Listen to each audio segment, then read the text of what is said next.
Assalamualaikum warahmatullahi wabarakatuh. Perkenalkan, nama saya Safana Salsabila dengan NIM 1814170. Di sini saya akan menerangkan materi 1 tentang Customer Relationship Management. Apa itu Customer Relationship Management? CRM kependekan dari Customer Relationship Management. Dalam bahasa Indonesia dapat kita artikan sebagai manajemen hubungan pelanggan.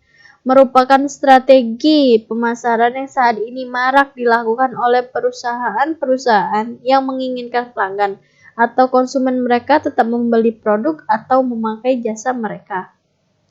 Dalam perkembangannya, CRM bisa didefinisikan sebagai berikut. 1. CRM adalah sebuah istilah industri IT untuk metodologi strategi, perangkat lunak atau software, dan atau aplikasi berbasis web yang mampu membantu sebuah perusahaan untuk mengelola hubungannya dengan para pelanggan. 2. CRM adalah usaha sebuah perusahaan untuk berkonsentrasi menjaga pelanggan dengan mengumpulkan segala bentuk interaksi pelanggan, baik itu lewat telepon, email, masukan di situs atau hasil pembicaraan dengan staf sales dan marketing. 3. CRM adalah sebuah strategi bisnis menyeluruh dalam suatu perusahaan yang memungkinkan perusahaan tersebut secara efektif bisa mengelola hubungan dengan para pelanggan.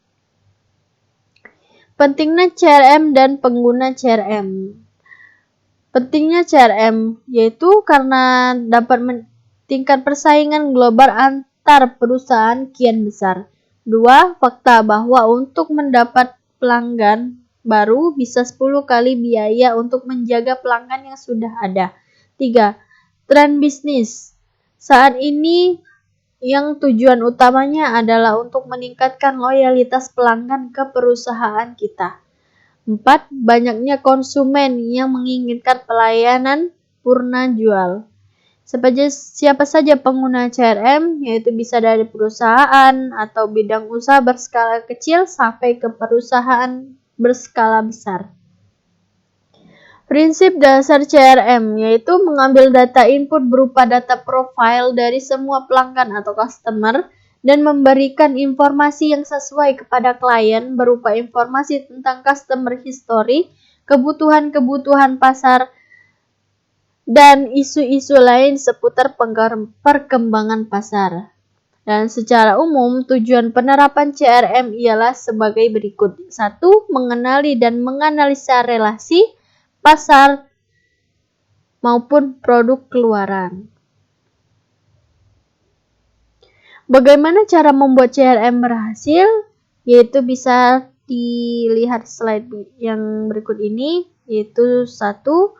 Perencanaan bisnis yang matang. 2. Mendefinisikan tujuan dan sasaran dari penerapan CRM. 3. Menentukan batasan-batasan dari CRM menurut strategi yang ditetapkan. 4. Menentukan parameter dan standar pengukuran keberhasilan penerapan CRM. 5. Menentukan standar aturan penanganan strategi berdasarkan informasi dari sistem CRM dengan perubahan, perbaikan, dan penetapan strategi. Dalam merencanakan penerapan sistem CRM harus memperhatikan hal-hal berikut, yaitu 1. Sasaran yang ingin dicapai bersifat jangka panjang. 2. Sesuai dengan sasaran yang telah dilakukan perusahaan. 3. Hasil yang dicapai dapat menjadi sasaran kunci bagi bisnis perusahaan. 4. Penerapan CRM dapat mengurangi biaya perusahaan secara keseluruhan. Dan 5. Dan yang terakhir, nilai resiko akibat penerapan CRM. Kendala apa saja yang muncul setelah penerapan CRM? Yaitu 1. Pada aplikasi IT terbuangnya fitur atau kelebihan-kelebihan yang ditawarkan IT dengan percuma. Kedua, pelanggan tetap mengeluh. Ketiga, hubungan dengan pelanggan tetap transaksional. 4. Tidak ada peningkatan efisiensi. 5. Staf sales dan marketing masih saling menyembunyikan data. 6. Keuntungan perusahaan masih stagnan.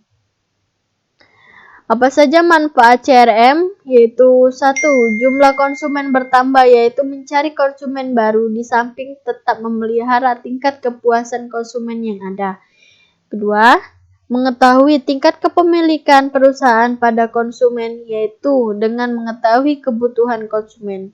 3. Mengetahui kebutuhan konsumen pada masa yang akan datang, yaitu melalui hasil transaksi yang sudah dilakukan dan dari hasil analisa data-data transaksi yang sudah dikumpulkan.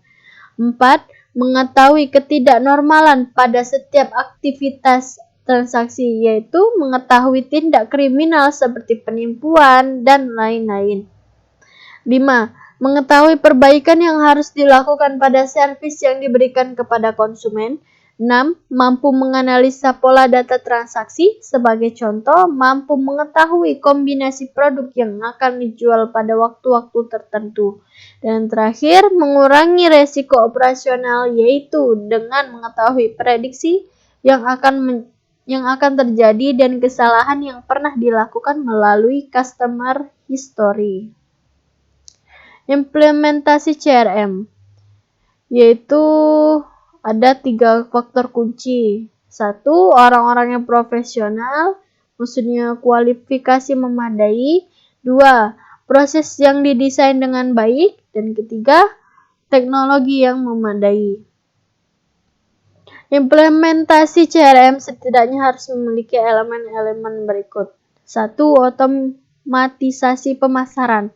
Pemasaran dapat dilakukan secara otomatisasi tanpa perlu bertransaksi langsung antara customer dengan produsen, atau dengan cara pembayaran yang tidak perlu langsung membawa uang cash. Yang kedua, pusat pelayanan call center. Fungsinya antara lain untuk mengetahui kebiasaan konsumen menerima keluhan dari para pelanggan, sehingga data tersebut bisa digunakan untuk memperbaiki kualitas pelayanan dan produknya serta mengumpulkan customer history. Ketiga, pengundangan data, maksudnya data warehousing. Informasi tentang pelanggan harus dilakukan dalam satu sistem terpadu. Hasil analisa harus mampu menampilkan petunjuk-petunjuk tertentu tentang pelanggan, sehingga staf penjualan dan marketing mampu melakukan kampanye terfokus terhadap grup pelanggan tertentu.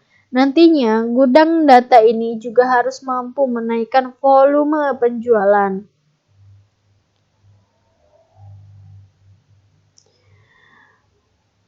Empat, pencarian data dan analisa proses secara online. Data yang telah terkumpul akan dipisah-pisahkan menurut kualifikasinya, dan selanjutnya data akan disimpan dalam sistem yang bisa diakses secara online, sehingga bila sewaktu-waktu data tersebut diperlukan, dapat bisa segera diperoleh.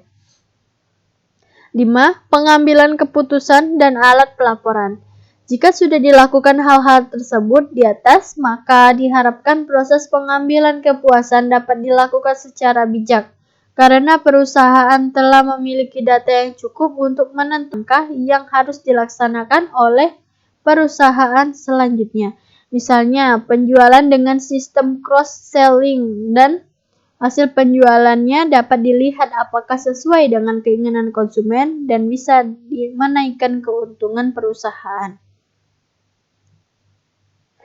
Sekian penjelasan dari saya. Apabila ada kurangnya saya mohon maaf. Semoga penjelasan yang saya berikan dapat bermanfaat bagi kita semua.